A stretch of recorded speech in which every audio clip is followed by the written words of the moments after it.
This is by far the most difficult 2 cents I've had to write and talk about. It's about the school massacre yesterday in Uvalde, Texas. You probably don't know this, but most of my family on my mom's side is from Uvalde. Many still live there today. My mom was actually born there. It's the town we always heard about growing up. My heart stopped when I first read there was an active shooter at an elementary school there. At the time, we didn't even know whether anyone was injured. Well, I immediately called my grandpa, who lives in Wisconsin, to find out whether he'd heard anything. I was the first to tell him about it, saying it happened at Robb Elementary. He immediately told me 2 of my cousins used to work there but had since retired. He started calling around to family in Uvalde to see what they knew.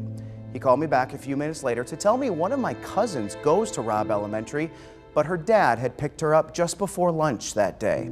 Keep in mind, the shooting started at 11:32 a.m. Sounds like she just made it out. My heart breaks for Uvalde and all of my relatives who live there.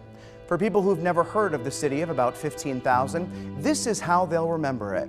Another small town added to the map of school shootings. For the people who live there, this will always be with them. I can't even begin to imagine this day for the parents of the little kids who died. I also can't imagine being the parent of one of the survivors. How do you help them recover from this day? These types of shootings are happening so often and in so many places, it's gotten to the point where we will all eventually feel the impacts of a mass shooting, either directly or indirectly.